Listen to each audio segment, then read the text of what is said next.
उपाध्याय शुभम सागर जी महाराज का जोरदार जयकारा।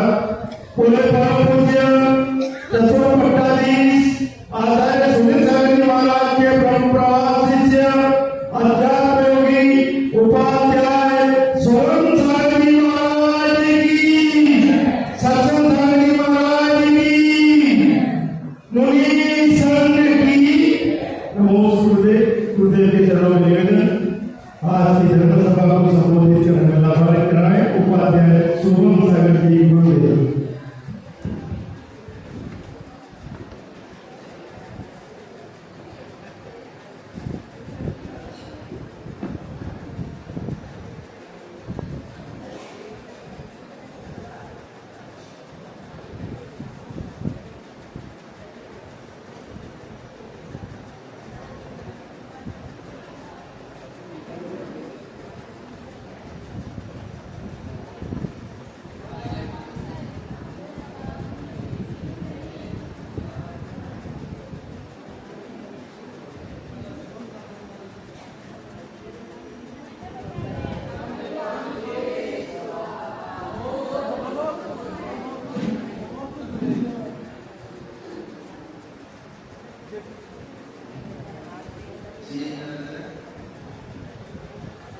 ओम नमः सिद्धिभ्यः।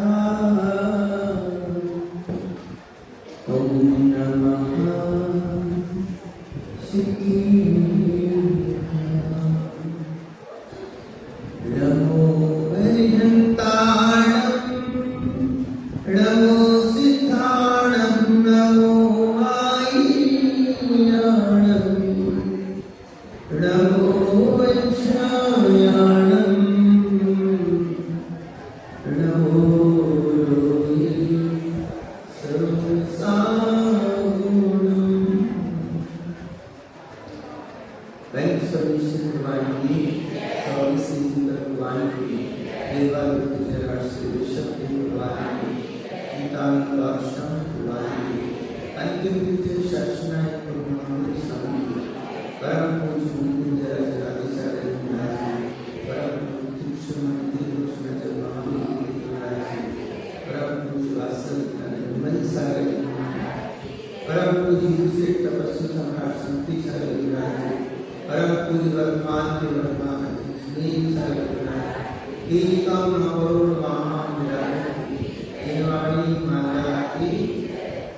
उपाध्याय शुभम सागर जी महाराज, मुनि संघ की। उपस्थित धर्मश्री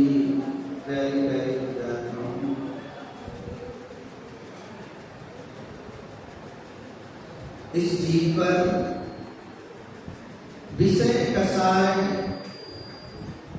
के पाप का घोर अंधकार छाया हुआ है।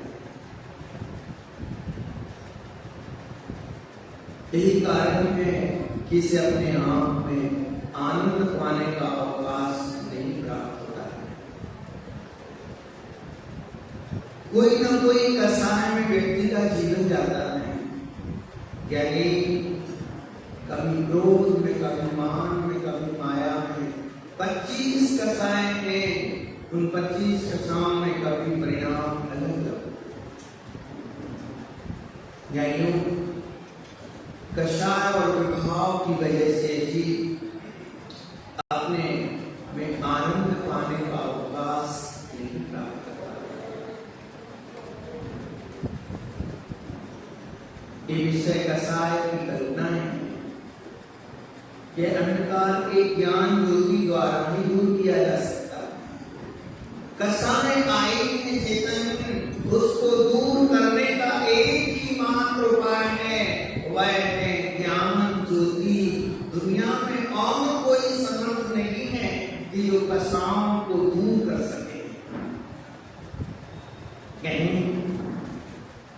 सामने वाले ने कषाय की है, आप विचार करें कि जो कषाय का परिणाम आया है वो एक समय वर्ती परिणाम है। क्रोध की पर्याय एक समय के लिए आती है और वो पर्याय नष्ट हो जाती है। एक समय के लिए आएगी पर्याय, यानी अज्ञानता में जीव उससे प्रभावित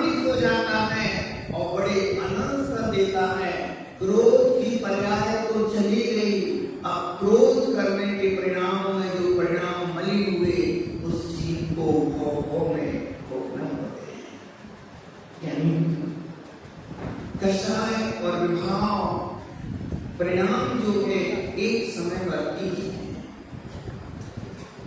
आप कहो कि जिंदगी भर विभाव में कैसे रहता है, एक के बाद दूसरा तीसरा एक परिणाम बदलते रहते हैं। कषाय के उदय ज्ञानी क्षण क्षण में बदलते रहते हैं। इन कषायों पर क्या विश्वास किया जाए, यानी अंधकार विभाव का ज्ञान ज्योति के द्वारा ही दूर हो सकता है और कोई उपाय नहीं। जैसे भगव आत्मा ने अपनी प्रज्ञा से ज्ञान स्वभाव स्वरूप का मान किया, एक दृष्टि बनाई और इसके अनुभव में शुद्ध आनंद पाया। चैतन्य परपुरुष अतुल महिमा वाला है, नित्य आनंदमय है। वह देश मुक्त होकर के सदा के लिए संसार के समस्त संकटों से छूट जाएगा। सदा सदा के लिए वो संकटों से छूट जाता है।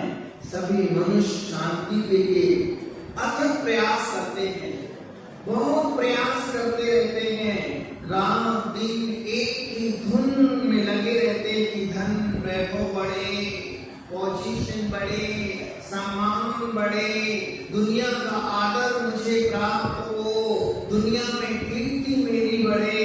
इसलिए यह क्रिया की जा रही है, ये जीवन के बाद साथ देने वाले नहीं, यानी धन वैभव जीवन के बाद साथ देने वाले नहीं, किंतु जीवन काल में यह भी सब जंजाल सुख का साथी भी नहीं। संकट हमारे एकमात्र कषायों के लिए।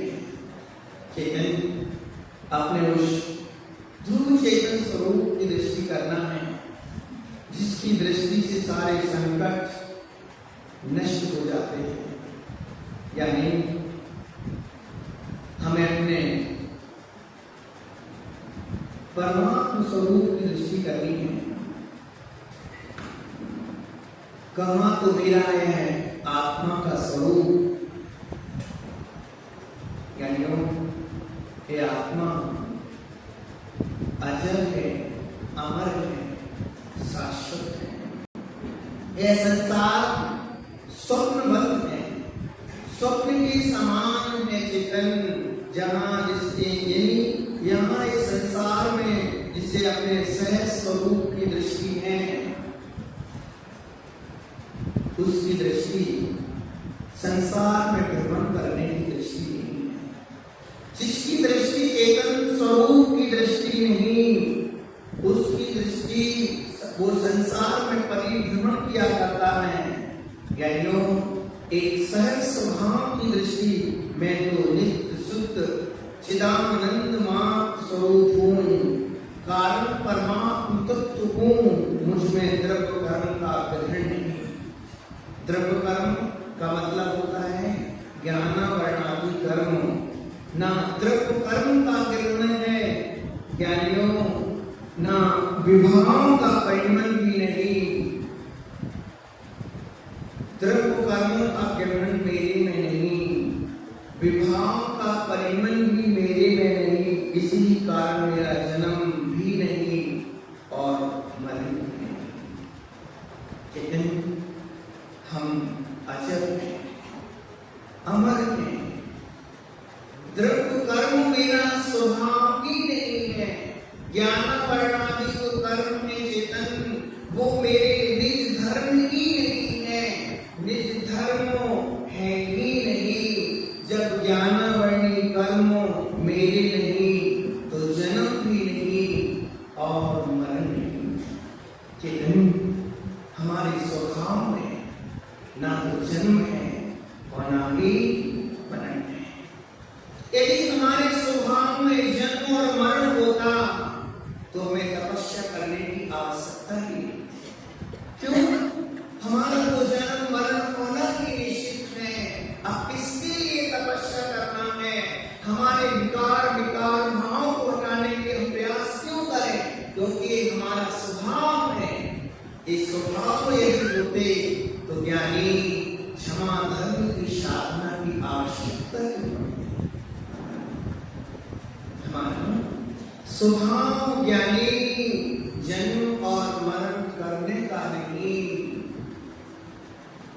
जन्म और मरण का स्वभाव नहीं, चैतन्य मरण भी नहीं, रोग भी नहीं, अपने आप के अंदर में ज्ञान प्रकाश का अनुभव करें। किसी का भी मान ज्ञानी मान ना रहेगा। अपने आप में उस रूप अनुभव करें, मैं तो चैतन्य तत्व हूं। जब हमारा जन्म और मरण स्वभाव नहीं, तो हम उस स्वभाव की प्राप्ति कैसे करेंगे? अभी तो हमारे जन्म मरण लगे हुए हैं, अभी तो हमारे जीवन में कसाएं लगी हुई हैं। क्रोध कभी आता है, कभी मान सताता है, कभी लोभ सताता है, कभी इंद्रिय विषय सताते हैं। यानी इस संसार में तो लगे हुए हैं। चैतन्य जो हमारा स्वभाव है, उस स्वभाव को लक्ष्य करना मैं चैतन्य मान। जब हम अपने आत्म स्वरूप की दृष्टि करेंगे, विभाव भावी होंगे, तो चैतन्य विभाव का प्रभाव शांत हो जाएगा। क्यों? हम स्वभाव की दृष्टि करेंगे, तब ही हो पाएंगे। विभाव के परिणाम ज्ञानी करेंगे तो और विभाव में बल बढ़ता जाएगा, कसाएं और मजबूत होती जाएंगी। जब हम स्वभाव की दृष्टि करते हैं, मैं तो चेतन तत्व हूं, मैं अचल हूं। अपने आप के अंदर एक ज्ञान प्रकाश का अनुभव करें, किसी अन्य रूप अपने को ना देखें, तो उसे इस देह का भी मान ना रहेगा। मैं मनुष्य ही नहीं। आप मनुष्य कब से हो बताओ? आप मनुष्य कब से हो? 25, 50, 60, 70 साल पहले भी अभी मनुष्य हुए। मनुष्य तुम हो, तुम तो ज्ञानी वह हो जो कभी मिटता नहीं। तुम तो वह हो जो कभी मिटता नहीं। अब तुम मनुष्य पर्याय में हो, कुछ वर्ष के बाद यहाँ से जाना होगा। तुम तो मिट जाओगे, तो फिर तुम्हारा पना तुम्हारा कहलाएगा। तुम्हारा जो है ज्ञानी, जो द्रव्य होते हैं, उद्गल धर्म जीव आदि, जीव द्रव्य है। जीव के जो गुण धर्म है, वो जीव के नुकसान के कारण कभी नहीं बनते हैं। जीव का जो धर्म है चेतन, वो जीव के नुकसान का कारण कभी नहीं बनते हैं। जीव के नुकसान का कभी कारण नहीं होते। जीव के गुण ही जीव के नुकसान के कारण बन जाए, तो फिर तो बड़ा अनंत हो जाएगा। चैतन्य हमारे नुकसान का कारण तो विभाव भाव है। विकारी भाव आत्मा को नुकसान करने वाले हैं। आत्म के अनित विषय कसाए में मेरी परिणति न जा। मैं रहूं आप में कलीन करूं मैं अपने आप में रहूं। आत्मा के अहित करने वाले विषय कसाय ही हैं। क्या है? चैतन्य द्रव्य के जो गुण हैं, जीव के जो गुण धर्म है, वो जीव को कभी नुकसान नहीं पहुंचाते। स्वभाव की दृष्टि करोगे ज्ञानी, तो कभी भी नुकसान नहीं होगा। आप घर पे बैठे हो, आप तत्व की दृष्टि करोगे तो नुकसान क्या होगा? कोई समझदार नहीं कहेगा तुम लिंक हो रही वाला ध्यान मत करो, ऐसा क्यों कर रहे हो, ऐसे आत्मा को क्यों गिरा रहे हो, पाप लग जाएगा। कोई ज्ञानी जन कोई नहीं करेगा और ऊपर से प्रशंसा ही करेगा कि धन्य है तुम्हारा जीवन, इतने व्यस्तताओं में भी तुम अपनी आत्मा की दृष्टि बनाते हो, धन्य है तुम्हारा जीवन, मैं कितना पापी हूँ, कितना दुष्ट हूँ, मैं तो आत्मा की भावना ही नहीं खा पाता हूँ और तुम तो आनंद में अपनी आत्मा की दृष्टि करते हो। जयवंत रहे।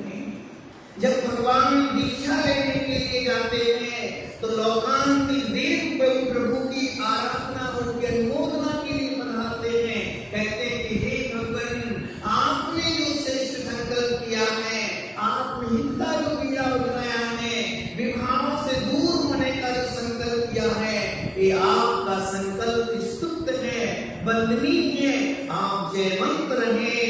ज्ञानी कोई विकार करता है तो कोई लोकांतिक देव प्रशंसा के लिए नहीं आते, वे आप भावों की प्रशंसा के लिए लोकांतिक देव की आते हैं। यानी आप तत्व की भावना करो, कोई घाटा नहीं। आज आप यहाँ बैठे हो, बताओ भैया थोड़ी देर के लिए आप अंदर दृष्टि करो, मैं शरीर नहीं हूँ, मैं तो चैतन्य आत्मा तत्व हूँ, एक धन वैभव मेरी आत्मा का धर्म नहीं है, यहाँ मनुष्य पर्याय में मैं आया हूँ, मेरा स्वरूप नहीं है। यहाँ जो कुछ भी मुझे मिला है, धन वैभव मकान दुकान, एक पट द्रव्य है, आप अपने भेद विज्ञान करके अपने आत्म तत्व की दृष्टि करो, मैं तो जानन मात्र हूँ। यहाँ कौन किसका मिलने वाला है, सब एक दूसरे रात में एक दूसरे को मान रहे हैं। कसाय जब तक मिल रही तब तक तुम मेरे हो, और कसाय नहीं मिलती तो अपनी ही परिवार को अपनी से जला देते हैं, जिंदा भी जला देते हैं, कसाय नहीं, दुश्मन हो जाते हैं। जो व्यक्ति तुम्हें अच्छा लग रहा था और उससे कसाय नहीं मिली, परिणाम नहीं मिले, तो उसको तुम दुश्मन मान लेते हो। यानी अपने आप को शुद्ध स्वरूप को करें। क्या बन जाएगा बताओ सेठ जी, आपका क्या नुकसान हो जाएगा? कोई दुकान बंद हो जाएगी क्या? क्या कुछ पैसे में कमी आ जाएगी क्या? क्या दुर्गति हो जाएगी क्या? क्या अब इसमें जीवन बेकार चला गया? ये भगवान, ये आत्मा का ध्यान क्यों कर दिया मैंने? यानी आत्म तत्व की भावना। इसलिए तो हम प्रभु से प्रार्थना करते हैं, आत्म तत्व की रही भावना, भाव विमल कर दो। प्रभु से प्रार्थना करते हैं, हे भगवान मेरे भावों में निर्मलता रहे, कोई घबराने की जरूरत ही नहीं।